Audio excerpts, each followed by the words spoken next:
Bonjour mes taureaux, bienvenue sur votre guidance sentimentale pour le mois d'avril 2026. Je vous précise juste qu'en description sous cette guidance, vous avez toutes les informations importantes et essentielles concernant ce tirage, ainsi que mon lien pour celles et ceux qui souhaiteraient réserver une guidance privée avec moi. Je vais aller voir vous et la personne en face de vous pour ce mois d'avril.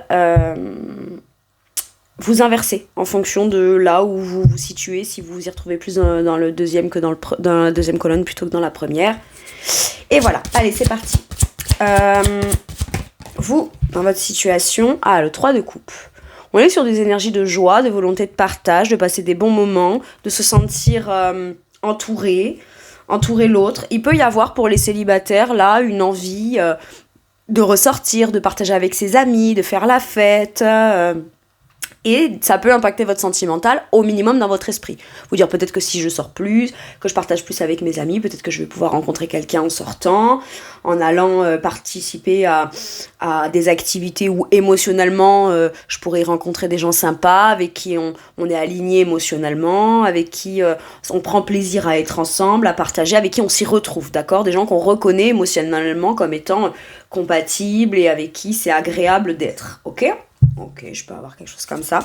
Si on est en relation avec quelqu'un, là, ça peut me dire qu'on a envie de faire évoluer émotionnellement la relation. On a le désir de faire grandir quelque chose ou de faire avancer ou évoluer. Il peut y avoir une opportunité émotionnelle à saisir. Ok, ou de vouloir créer l'opportunité émotionnelle de faire grandir quelque chose afin de se sentir, faire sentir l'autre qu'on l'intègre, qu'on l'implique émotionnellement, qu'on se sent impliqué et intéressé par l'autre émotionnellement. Vous voyez, il peut y avoir quelque chose comme ça. Bon. La personne en face de vous, mes taureaux. Ouh. Le 5 de coupe. On a quelqu'un qui est dans la tristesse. On est quelqu'un qui... Alors, il y a peut-être une triangulaire dans l'histoire.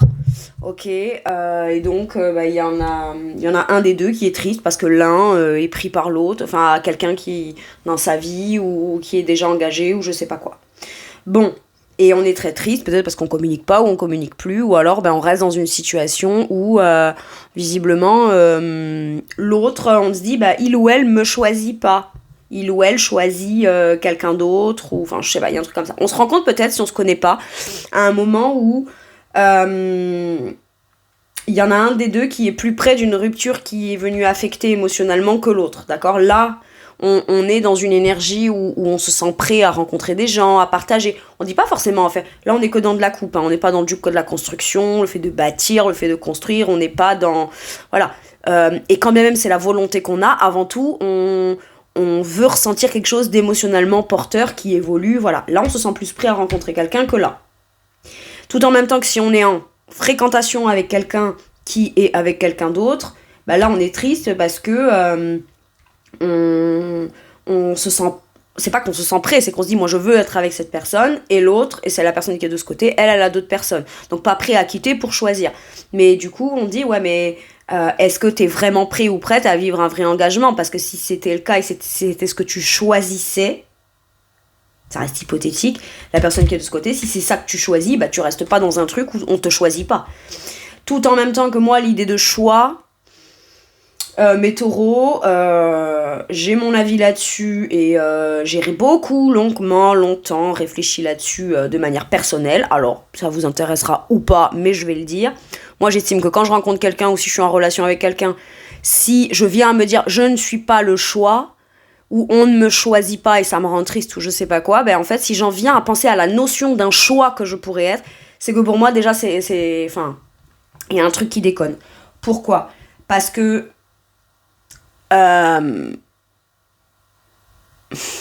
comment dire ? C'est censé être évident, quoi. C'est censé être évident. Si quelqu'un vient me voir et me dit c'est compliqué, alors je sais pas, c'est pas que je veux pas te choisir, je veux te choisir, mais pour l'instant je peux pas te choisir. Mais attends, mais comment dire ? je suis pas du coup un objet qu'on ne choisit pas et qu'on laisse de côté pour le moment où on le choisira. Vous voyez ce que je veux dire? On choisit la robe qu'on va mettre. On choisit de prendre plutôt telle route que telle route. On choisit. Mais on peut pas ne pas choisir une personne ou dire qu'on veut choisir une personne sans pour autant pas choisir la personne, quoi. Enfin, je veux dire, parce que la personne, en fait, elle est pas censée être un choix. C'est à un moment donné, c'est soit tu ressens et c'est évident dans ton cœur, donc c'est ce que tu décides, choisis de vivre, mais c'est pas moi en tant qu'individu que tu dois choisir ou pas choisir, vous voyez? Est-ce que est-ce que tu veux choisir de le vivre avec moi? Mais c'est pas moi que tu choisis de vivre avec ton cœur en fait. Enfin voilà, le choix c'est comme ça qu'il se positionne, c'est pas vis-à-vis de quelqu'un ou pas quelqu'un, ok? Parce que le jour où moi quelqu'un me dirait ouais mais tu sais je choisis ma... Ah ben alors je vais te dire, je vais te libérer d'une pression de devoir faire un choix. Moi je me casse, comme ça t'as même plus à choisir et bon courage dans ton truc. Parce que si t'es pas capable de choisir de vivre un truc avec moi, bah c'est que visiblement... il y a un truc qui fait que tu peux pas ou quoi, mais et puis ça me regarde pas, ça me concerne pas. Mais sauf que ça peut rendre quand même très triste. Je suis complètement d'accord. Oui, c'est triste. Oui, ça fait de la peine. Oui, ça fait du chagrin. Oui, voilà. Et si on a tendance, là, avec un 5 de coupe, parce que le 5 de coupe, il a tendance quand même à, mine de rien, s'apitoyer sur son sort. Pas dans le sens de t'es une victime, est-ce que t'as vécu, tu l'as pas vécu, voilà. Mais à un moment donné, le 5 de coupe, il a tendance à regarder vers le bas, à ne voir ou à ne vouloir voir, ou à ne faire focus, ou à ne parler, ou à ne ressentir dans l'instant que parce qu'il regarde dans une direction d'un truc. Les coupes, là, elles se sont toutes renversées. Je veux dire, on peut pas les rattraper ce qui est terminé. D'accord? Mais par contre, si tu décides du coup de ne regarder que dans cette direction-là, bah ouais, tu seras triste toute ta vie, en fait. Clairement. Enfin, je veux dire, c'est factuel. Et on ne juge pas ça. C'est juste factuel, c'est un fait. D'accord? Mais à un moment donné, est-ce qu'on peut pas faire le choix de se dire, ah bah ok, j'arrête de regarder ce qui va pas, ce qui va plus, ce qui me rend triste, malheureux, Ouais, mais c'est-à-dire que là, ça peut aussi vouloir me dire, soit on est dans un truc qui rend triste si on ne regarde que ça, donc bah oui, c'est compliqué d'aller vivre quelque chose de chouette si on regarde que ce qui a échoué. Et qui fait que tout ce qu'on a échoué dans l'émotionnel, de comment on se sent émotionnellement, bah il y a que ça qu'on a l'impression de vivre ou de ressentir chaque instant présent, bah oui c'est compliqué.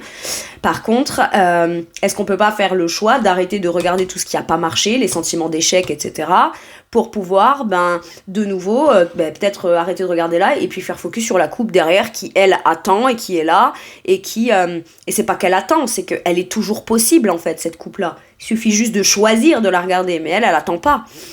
Elle est juste là. Et ça, c'est factuel. Je veux dire... voilà.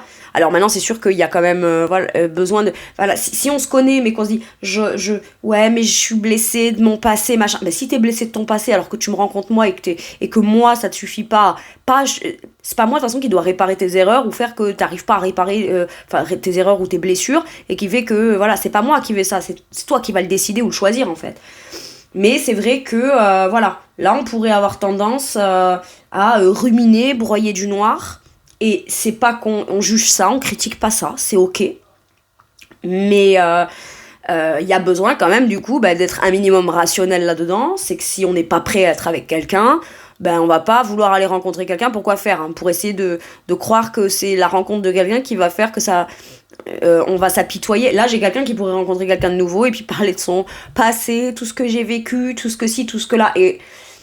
comment dire, c'est pas ça qui va, enfin je veux dire, tu veux qu'on t'aime, tu veux qu'on truc, ou tu veux qu'on s'apitoie sur toi en fait. On a tous un passé, des choses qui ont bien marché, des choses qui ont moins bien marché, des choses qui ont été éprouvantes ou pas.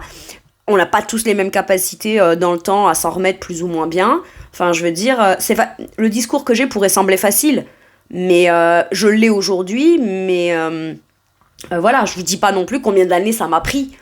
Pour avoir cette conscience-là, cette conscientisation-là, etc. Donc ça peut sembler facile ce que je dis. Moi, je sais que c'est pas facile ce que je dis, mais c'est pas que c'est pas facile ce que je dis, c'est que c'est pas facile d'en arriver là. Mais tant qu'on n'en est pas à cette sortie de cette tourmente émotionnelle ou de tristesse ou de chagrin, ou de rester triste dans une situation où l'autre, visiblement... En fait, là, on regarde ce qui va pas, on est à terre, on est triste, on n'est pas bien, et la personne qui fait partie des trois là, elle regarde même pas la personne qui est triste, elle regarde plutôt comment elle peut évoluer émotionnellement, ou comment elle peut surtout peut-être... je veux dire, et puis, entre vous et moi, très honnêtement, quelqu'un qui est dans cet état-là, ça a rien de sexy, quoi. Ça, je veux dire, rien. Rien. Voilà, ça a rien d'attrayant, ça a rien de... Voilà, c'est pas que c'est repoussant, mais comment dire, on peut pas aller ramasser la personne à terre pour la relever, quoi, en fait. Et c'est pas le rôle qu'on est censé avoir. Nous, on est là et on veut vibrer, on veut évoluer émotionnellement, on veut construire, on veut bâtir, et pour ça, on construit pas sur des bases de ça, parce que on peut construire sur des bases de ça, mais si on construit sur une base de tristesse, de blessure, etc., on construira pas ce qu'on veut voir évoluer positivement, émotionnellement. Clairement, il y a quelque chose qui se construira, mais pas ce qu'on désire à la base. Hein. Bon. Tout en même temps que oui, on se retrouve dans cet état-là sans l'avoir... C'est pas qu'on l'a cherché, et c'est pas qu'on cherche à être mal. Mais est-ce qu'on cherche pas un peu trop à trop alimenter le mal ou trop pleurer sur tout ce qui n'a pas été? Ça veut dire que là, on vit dans le passé, en fait. Et... comment dire? C'est compliqué d'aller de l'avant. Là, j'ai quelqu'un qui regarde l'avant et qui regarde le futur et qui regarde l'horizon, quand là, j'ai quelqu'un qui regarde derrière, en fait. Je vois pas comment on peut regarder en sens dans la même direction. Donc en fait, il y en a un qui en reste là à regarder devant, l'autre qui reste là à regarder derrière, mais du coup on va ni derrière ni devant, on n'avance pas, on reste là, on stagne. Qu'est-ce qu'on fait? J'ai ça, hein. Qu'est-ce qu'on fait là? Bon. Si vous rencontrez quelqu'un qui a beaucoup souffert, qui a beaucoup de blessures et qui a des peurs émotionnelles, ou qui on rencontre, parce qu'après après c'est aussi le destin, on peut conscientiser qu'on n'est pas prêt à rencontrer quelqu'un parce qu'on veut guérir de sa blessure, et pourtant le destin nous envoie quelqu'un qui nous permet d'évoluer émotionnellement pour nous sortir de là. Bon, c'est pas qu'on est prêt ou pas, mais à un moment donné, qu'est-ce qu'on a envie de choisir? Est-ce que j'ai envie de choisir quel que soit le temps que ça fait, mais par contre si je choisis d'aller vers l'évolution émotionnelle, d'aller de l'avant, d'améliorer des relations, ou de rencontrer quelqu'un, passer des bons moments, voilà, pour l'instant on peut s'en tenir là et c'est déjà super. Parce qu'on choisit du coup en faisant ça de ne pas vivre, de pas rester là, à rester à s'apitoyer en fait. J'ai un truc comme ça, c'est important. Bon, écoutez, pourquoi pas, hein. Allez, quel est le challenge, donc ce qui peut être bloquant du côté de la personne ce qui aurait à dépasser, qui serait bien de dépasser pour que la situation, ça veut dire la découverte. Ok.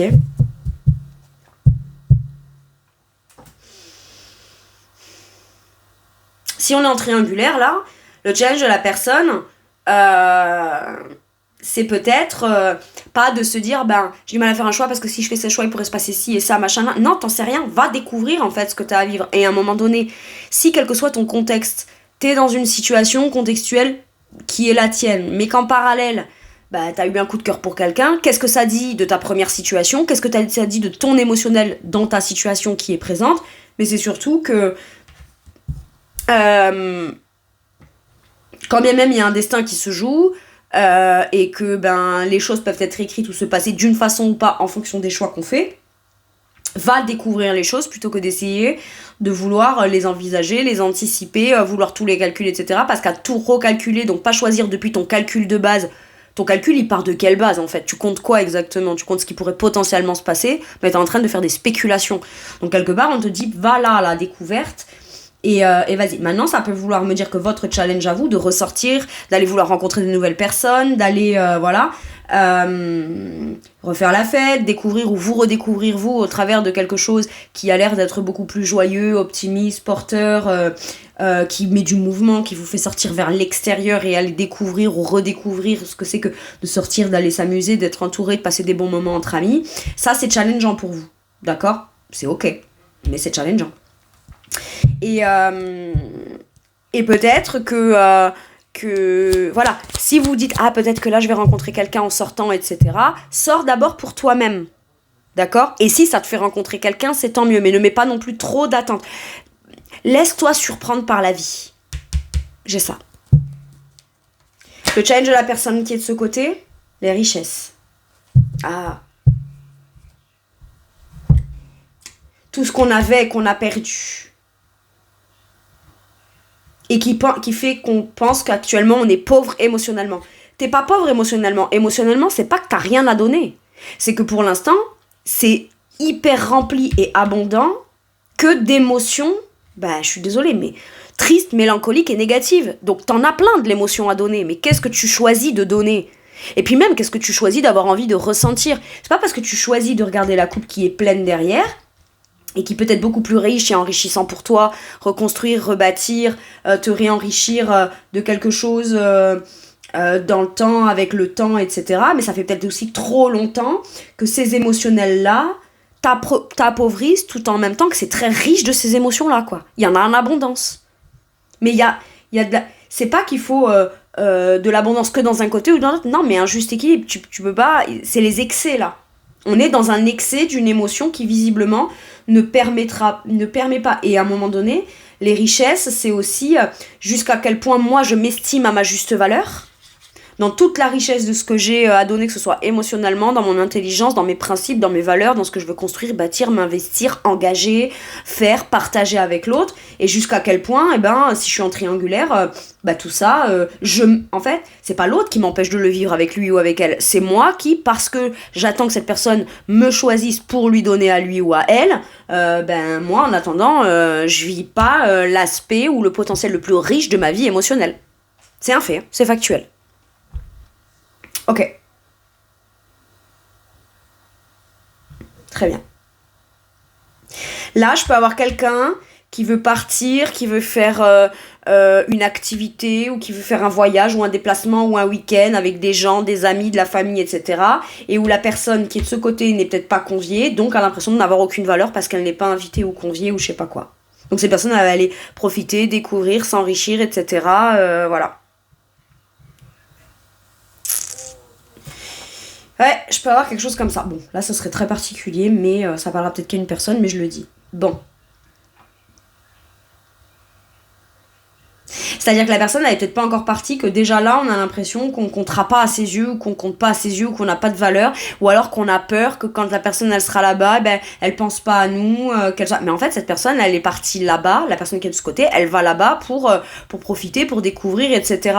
Et c'est pas parce que pendant qu'elle est en train de vivre sa vie, elle se met... Enfin, comment dire, on garde pas en permanence à l'esprit de toujours venir rassurer l'autre, que pour autant, l'autre n'est pas important. Parce que si on est en relation pour devoir rassurer l'autre en permanence, c'est pas bon non plus. Maintenant, si rien n'est rassurant dans une relation ou dans une situation pour la personne qui est de ce côté-là, moi, la question là, elle est mais pourquoi tu restes là-dedans, en fait, quoi ?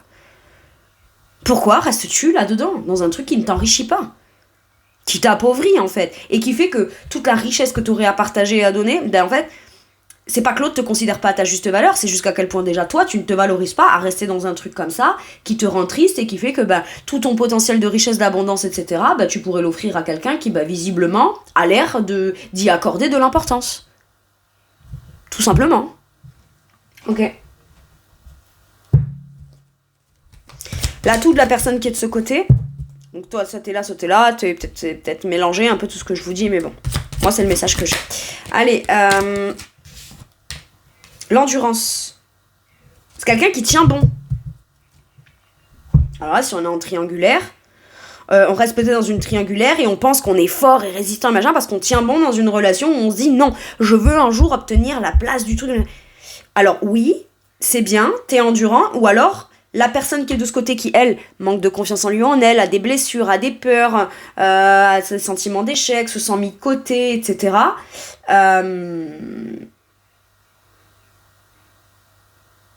Ne se rend pas compte que la personne de ce côté, alors soit il y a peut-être pas de triangulaire, mais la personne de ce côté, si elle tient bon et que elle part quand même et qu'elle fait quand même ses trucs et qu'elle évolue et qu'elle voilà, on tient bon là. Là moi j'ai soit le fait de se sentir prêt parce qu'on va tenir bon de pied ferme sur ses principes, ses valeurs, etc.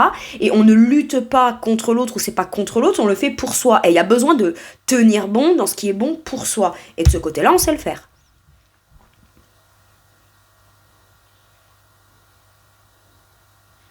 Maintenant, on peut me dire là aussi, si vous êtes de ce côté, ou en tout cas pour la personne qui est de ce côté, que quand on se rencontre, on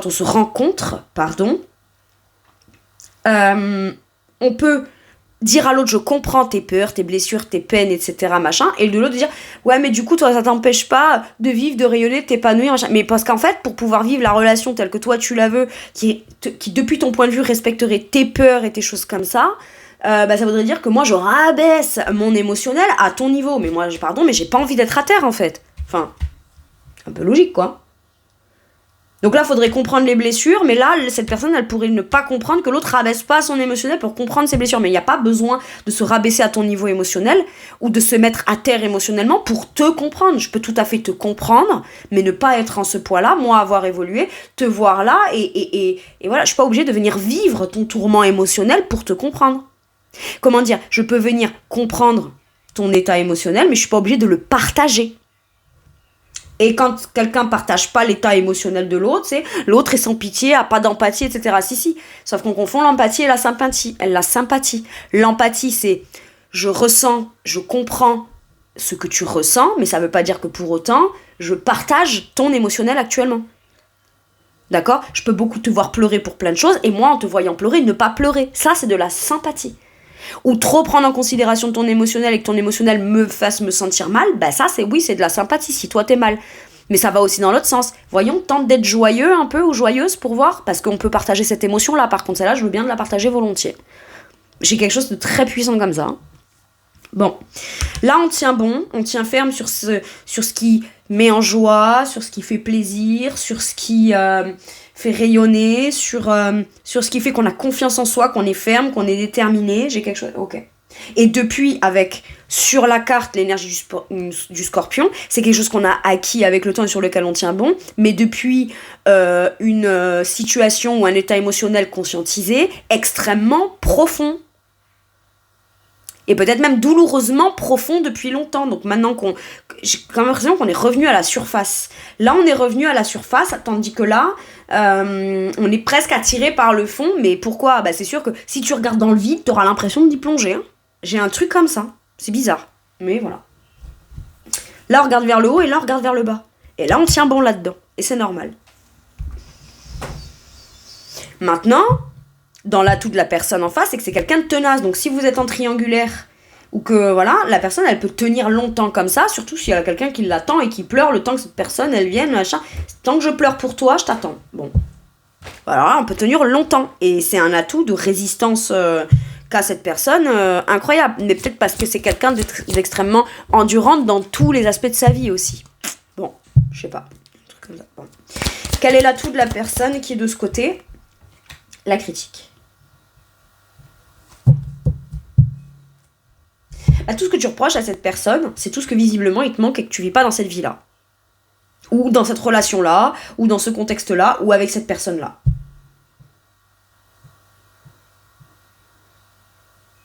Mais est-ce que toi, tu serais capable de faire vivre ça à quelqu'un ? Non, donc si toi tu le vis, c'est que c'est pas normal.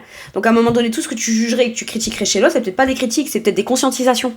Maintenant, ça peut vouloir me dire que si vous vous rencontrez, cette personne-là sort de quelque chose d'assez difficile, éprouvant, etc. Pas que forcément sentimentalement, mais c'est quelqu'un qui, voilà, ok. Mais que cette personne, ça fasse longtemps ou pas qu'elle soit là-dedans, c'est pas que c'est légitime ou plus légitime ou moins légitime, c'est jusqu'à un moment donné, qu'est-ce que tu cherches à entretenir ? Enfin, qu'est-ce que tu choisis, consciemment ou inconsciemment, à entretenir ? Et si consciemment tu t'en rends compte, et je dis oui mais je suis d'accord avec toi, mais je suis pas obligée de te suivre dans ton truc en fait. Je suis pas obligée d'être d'accord avec ça. Voilà, tout simplement. Et par moment, si on veut être quelqu'un qui aide l'autre, et de lui dire c'est bien. De dire mais écoute, oui je suis d'accord avec toi, mais je suis pas obligée de... Enfin, je comprends ce que tu veux me dire, mais je suis pas obligée de venir t'aider à alimenter ton moulin de ta détresse émotionnelle. Bon, maintenant si c'est quelqu'un que c'est récent, cette personne a vécu des choses difficiles et que on se rencontre et qu'on pensait pas... forcément, on faisait pas le focus là-dessus, mais bon, on se rencontre et c'est comme ça. Bon, cette personne, peut-être... a été énormément abusée par rapport à toutes les richesses de cœur qu'elle a. C'est pour ça qu'elle est très éprouvée émotionnellement, etc. Ok. Et c'est quelqu'un qui sait qu'elle pourrait être critiquée si elle rencontre rapidement quelqu'un. D'accord ? Mais par son entourage, etc. Bon. Mais dans l'atout, c'est que visiblement, elle a l'air de s'en foutre. Mais ce qui est bien, c'est que ce qui va lui permettre de pouvoir constater jusqu'à quel point elle va pouvoir améliorer ses relations et prendre confiance en elle émotionnellement et arrêter de vivre des abus de son entourage, sa famille, ses amis et ses relations, etc. cette personne, bah, c'est que tout en même temps qu'elle était là et qu'on abusait d'elle, le jour où c'est terminé, qu'elle donne plus, mais qu'elle fait quelque chose pour elle, bah, ces mêmes gens qui ont abusé d'elle ou qui, et voilà, aujourd'hui viennent la critiquer. Donc elle se rend compte jusqu'à quel point ces gens en fait sont vraiment jusqu'au boutiste dans leur connerie quoi, ou dans leur non-sens, dans leur non-humanité, dans juste ben je profite pour moi et puis qu'importe si c'est au détriment de l'autre quoi. Et ça c'est quelque chose qui mine de rien, même si c'est difficile, peut aider cette personne à ouvrir les yeux, à conscientiser. Si on dit tout ça à cette personne, la personne qui est de ce côté-là, elle peut se sentir jugée, pointée du doigt, etc. Si elle décide de le prendre comme ça, bah ok, si tu veux. Mais tu me comprends pas, tu me juges, tu me critiques. Non, je suis pas en train de te juger, de te critiquer, je suis en train de te dire que je te comprends. Mais toi, essaye de conscientiser que moi, j'en suis pas là, en fait. Moi, j'en suis à autre chose. Et si ce que je te dis, bah, c'est ça qui peut te faire te secouer, te réveiller et arrêter de broyer du noir ou de toujours alimenter des trucs qui, de toute façon, feront que bah, ce sera toi le ou la laisser pour compte émotionnellement, bah, c'est tant mieux pour toi. Voilà. C'est tout. Alors, l'atout, c'est que peut-être que cette personne, ou si c'est vous, ou si c'est l'autre, bon, bah, on comprend que c'est pas une critique.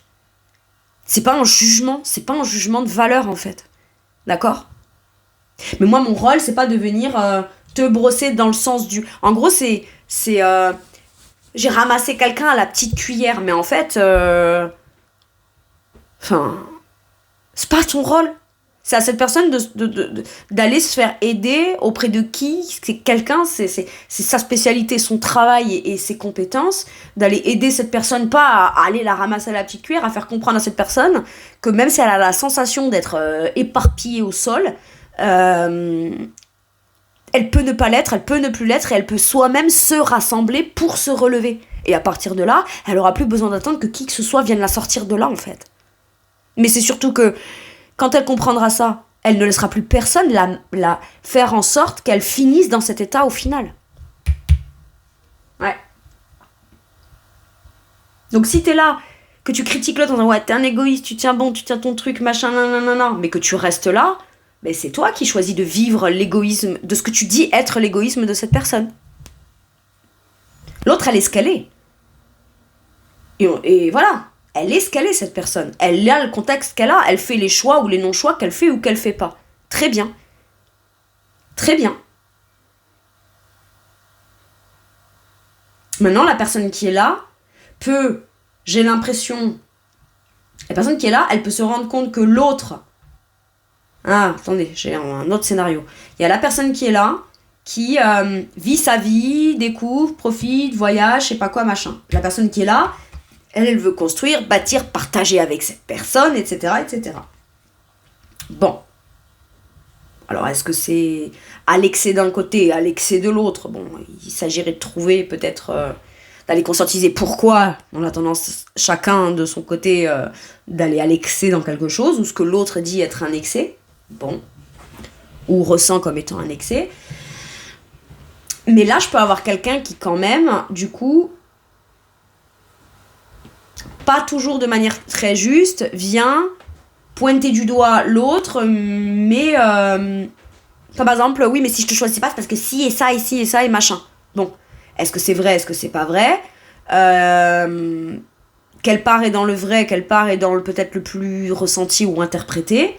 Il y a besoin quand même de tenir bon en fonction de ses principes et ses valeurs, mais la personne qui est de ce côté, peut-être, l'atout, c'est que elle est toujours pointée du doigt. C'est toujours elle le problème, c'est toujours elle, c'est toujours elle. Mais t'as pas envie d'être avec quelqu'un qui n'assume rien, par contre vit sa best life, et que toi à chaque fois ça te met à terre, et qu'en plus, tout ce que t'as à partager, à vouloir construire, bâtir, etc. Visiblement, la personne qui est de ce côté-là, dans le challenge, c'est que c'est pas la première fois qu'elle se retrouve dans ce genre de contexte-là. Parce qu'avec Saturne, on a quand même l'occasion d'aller conscientiser le petit détail déclencheur qui vient pointer du doigt, qui semble être pas plus que ce qui fait déjà mal ou de la peine, ou ce qui a déjà eu fait mal ou de la peine par le passé, mais qui est quand même l'élément déclencheur qui permet de pouvoir conscientiser, d'apprendre ou de mettre en application une leçon. Ok. Donc là, je suis jugée, je suis critiquée, très bien. Même si ça me fait de la peine et même si ça me rabaisse et que ça me fait me sentir inférieure émotionnellement, très bien. Moi, je vais arrêter d'essayer de vouloir tout faire pour convaincre l'autre de pouvoir lui donner le meilleur de moi-même. Voilà. Parce que là, il y a beaucoup à donner, mais par contre, quand il y a à demander, eh ben, l'autre, peut-être, pour certains et certaines, ne donne pas, ou tu vois, ou met la pression. Bah, là, tu me mets la pression, là, tu m'en demandes trop, là, c'est là. Bah, tu sais quoi, moi, en fait, c'est pas que je demande trop pas, c'est juste, je vais arrêter de te demander quoi que ce soit, d'attendre quoi que ce soit de toi. Par contre, toi, ça impliquera dans les conséquences que tu auras peut-être moins de moi, ou plus rien même.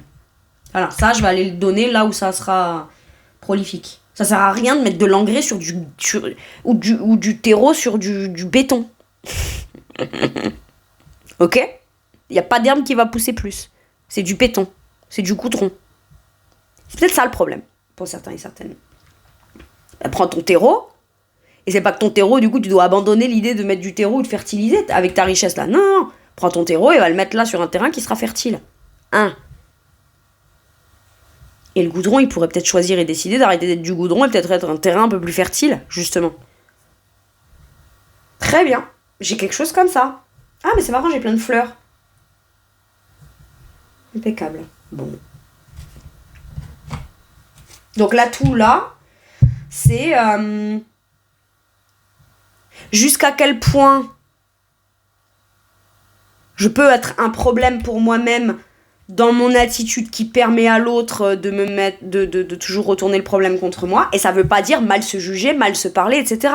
Non, c'est la critique ou ce qui déconne, ça peut être aussi constructif. D'accord ? Quand c'est bienveillant, on est bien d'accord. Par contre, l'espèce de truc passif-agressif, je sais pas, moi je dis ça, à un moment donné, il faut savoir accepter la critique. Ouais, enfin ça dépend. Est-ce que ton truc c'est constructif ou juste t'as déchargé ton venin sur moi ? Voilà. Tout est relatif, ok ? Toute critique n'est pas bonne et n'est pas constructive. Et c'est pas parce qu'on vous dit, mais moi c'est constructif que je te le donne. Non, c'est pas parce que tu le dis que c'est constructif. Moi, je peux rien en faire. Donc je vais pas mal me juger, je vais pas non plus mal me critiquer ou mal me parler ou me pointer du doigt ou quoi. Mais par contre, je vais arrêter que quand c'est pour donner le meilleur, là c'est ok. Par contre, quand c'est pour moi vouloir obtenir, recevoir ou partager, bah là tout de suite je deviens un problème, on me pointe du doigt et je critique. Et du coup, après, bah, quand je me rends compte, bah, moi c'est à moi que j'en veux en disant mais t'es trop con, t'es si, t'es là. Bah non, en fait. Conscientise juste. Ah non, c'est pas une critique, c'est comment dire, voilà, c'est un truc comme ça. Mais j'ai l'impression qu'il y a besoin de positivement pointer du doigt chez vous ou arrêter de vous faire pointer du doigt, vous, pour des trucs qui juste vous mettent à terre, si vous êtes de ce côté. Bon, mais si ça concerne quelqu'un, la personne en face, elle prend plus en considération les critiques, je sais pas quoi là, mal placées, ou les jugements de valeur, ou je sais pas quoi. Dans la situation, bah on nous parle normalement de loyauté, d'engagement, d'investissement, de fidélité. Ah, est-ce que y en a pas un ou une là qui est dans de la dépendance affective et qui est très très peur que l'autre fasse ses trucs de son côté parce qu'on sait pas ce qui va se passer, on a peur d'être trompé, trahi parce qu'on en a eu l'expérience. Bah, à ce moment-là, faut faire confiance. Faut faire confiance. Après, si c'est cette personne-là qui t'a déjà trompé, bon, bah... et que du coup t'as pas confiance, pourquoi vouloir rester dans une relation avec quelqu'un vers qui on n'a plus confiance en fait ? Bah parce que je l'aime. Mais tu peux l'aimer à distance aussi, mais pas te sentir en insécurité et potentiellement aimer quelqu'un d'autre par la suite en qui tu auras confiance. Parce que cette personne incarnera la loyauté, la fidélité. Là, j'ai de la loyauté, de la fiabilité, etc. L'envie de partager, l'envie d'aller découvrir des nouvelles choses. Par contre, il est clair et net qu'on peut pas aller évoluer, être fidèle, loyal, etc. et rester engagé et fidèle à quelqu'un qui, lui, est plus engagé à une fidélité d'échecs du passé et reste fidèle à ses échecs du passé plutôt que la fidélité à soi-même, de se dire qu'on veut vivre quelque chose d'épanouissant. Voilà. Bon. Ah. Pour moi, il y a une triangulaire dans l'histoire. Une triangulaire ou une peur d'être trompée, trahie ou de tromperie. Mais voyez, là, on est là. Je la cache, pourquoi ? Parce que, bah, écoutez, elle est moitié nue et que, voilà, faut surtout pas voir des gens nus, quoi. Voilà. La vulgarité de ce monde et les obscénités, la perversion de ce monde, on peut le voir en permanence. Mais par contre, bref. Voilà. Comme si que le problème, c'était la nudité. S'il n'y avait pas de nudité, il n'y aurait pas de perversion. Non, non, non. Dégage-moi les pervers et au moins on peut tous se foutre à poil tranquille sans que ça choque pas les non-pervers. Bref. Allez. Ou pas, on se fout à poil, chacun fait comme il veut d'ailleurs. Ok. Moi, là, j'ai quelqu'un qui attend désespérément que l'autre vienne ou revienne ou soit fidèle à un engagement ou soit fidèle à ce qu'il a dit ou est-ce qu'il va me montrer des signes de fidélité. Je sais pas, j'ai un truc comme ça, quoi. C'est fou. Enfin, c'est fou. Je comprends comment on en arrive jusque-là, mais waouh. Quand on s'en rend compte, on se dit, ouais, mais ça a pris des proportions. Là, on attend désespérément que l'autre... de rencontrer quelqu'un où on veut absolument rencontrer quelqu'un de fidèle. Bon, pour l'instant, on a quelqu'un peut-être qui dit être fidèle, qui ouvre son cœur à la loyauté, à la fidélité. D'accord ? Mais je peux avoir quand même un truc de triangulaire, là. Et là, c'est le Casanova, celui qui déclare, hein, c'est celui qui... Il attend aussi, je sais pas. On attend. Alors, on attend quoi ? J'en sais rien, mais on attend. On attend peut-être un signe de nouveau de romantisme, d'implication, d'attachement, d'affection de l'autre, c'est possible. On se regarde, on s'observe. On aimerait dans la situation s'observer tout en même temps qu'émotionnellement, j'ai l'impression qu'on regarde pas l'autre, quoi. Ou qu'on veut pas comprendre ce qui se passe émotionnellement chez l'autre. Bon. Pour moi, il y en a un qui a été affecté par de la fidélité ou de l'infidélité ou je sais pas quoi. Et quand quelqu'un vient, on s'y attend pas et que l'autre dit des belles choses sur le papier, c'est des beaux mots, des principes, des valeurs, on se charme, je te séduis, je flirte avec toi, j'essaye de voilà.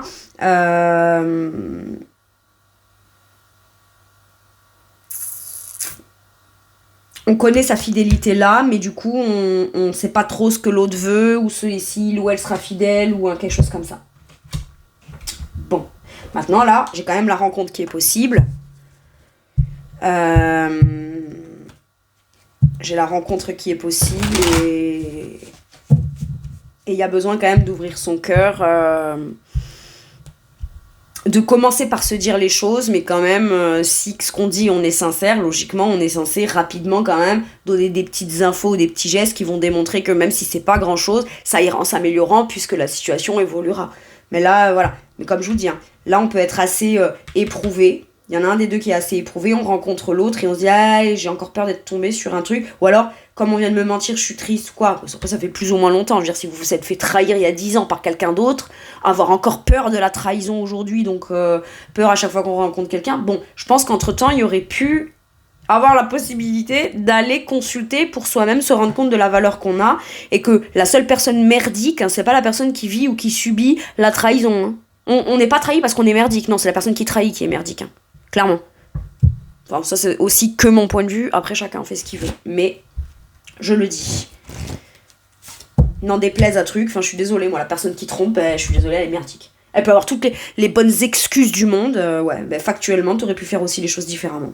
Voilà. Et me dis pas le contraire. Hein. Ouais, mais tu sais, quand même, j'ai peur, les enjeux. Mais c'est très bien. Mais ça t'a pas empêché quand même de tromper et de trahir. Factuellement, c'est un fait. Je suis désolée. Bon. Alors, je juge pas.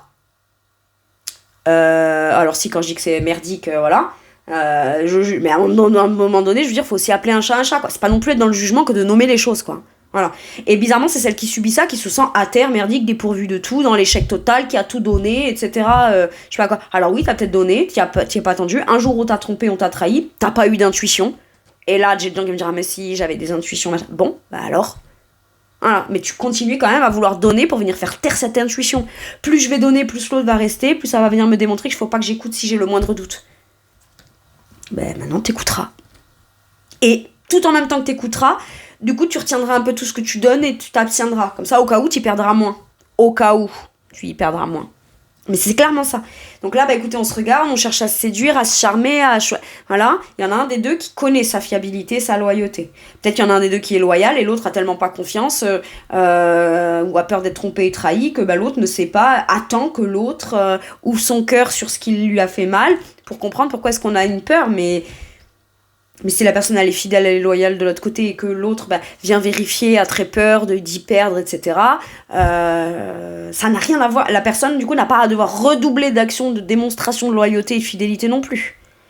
Là, de toute façon, c'est simple. Là, c'est soit il y a une non-loyauté quelque part, soit une loyauté très présente. Mais quoi qu'il arrive, il y en a un des deux, c'est pas loyal, mais ça reste quand même, on reste quand même dans un truc d'éprouver, d'avoir été éprouvé dans de la non-loyauté. Ok, jusqu'à quel point cette personne merdique qui t'a trompé et trahi aura encore un pouvoir sur toi et un impact sur tout ce que tu ne vis pas positivement émotionnellement, d'accord? Et si c'est la personne, elle est loyale, mais que elle essaye de vous le démontrer ou qu'elle le dit et qu'on le constate dans le quotidien, mais que la personne, elle a pas confiance, c'est pas de la responsabilité de cette personne de venir te rassurer toi, en fait. Hein. Voilà. T'as pas confiance, et on juge pas le fait que t'as pas confiance. C'est juste que va te soigner là-dessus, va te faire prendre en charge là-dessus, et tu te rendras compte qu'après tu pourras juste pleinement vivre ta vie. Il y aura même plus cette notion de est-ce qu'il est fidèle, loyal ou pas, est-ce qu'elle est fidèle, loyale ou pas, est-ce qu'elle est fidèle et loyale dans ses principes, ses valeurs, ce qu'elle dit, vouloir s'engager, etc. Tu iras juste le vivre, quoi. Et au moins dans un truc qui convient pas, tu mettras la limite et puis c'est terminé. Ou tu les réexpliqueras, ou tu viendras le reclarifier, ou tu en discuteras, mais on restera pas coincé dans un truc, voilà. Et qu'est-ce qu'on a? Le courage, la témérité, l'audace. Voilà. Avoir l'audace d'aller de l'avant. Oui, il faut du courage. Je dis pas qu'il y ait... Voilà. Mais c'est très éprouvant de rester dans un truc dégueulasse. Maintenant, il faut avoir le courage aussi de dire à l'autre écoute, moi, ta situation fait que il n'y a pas la place pour que tu puisses me prendre en considération à ma juste valeur. Je le comprends. Maintenant, écoute, je vais avoir le courage de me revaloriser, en fait. Et j'ai beau vouloir absolument me dire moi je mérite ça ou je mérite pas ça, c'est pas une question de mérite dans la vie, c'est une question de choix. C'est une question de choix. Ok. Et là visiblement voilà, le courage, la témérité et l'audace. Oh, mais quelle audace, mais machin. Oui, en même temps. Je préfère avoir de l'audace quand il y en a certains qui ont tout plein de toupets ou de culot, appelez ça comme vous voulez. Bref, voilà mes taureaux, c'est tout pour moi pour cette guidance. Je vous remercie de m'avoir écouté. Je vous fais tout plein de gros bisous. Prenez bien soin de vous et à bientôt pour une nouvelle guidance. Merci, au revoir.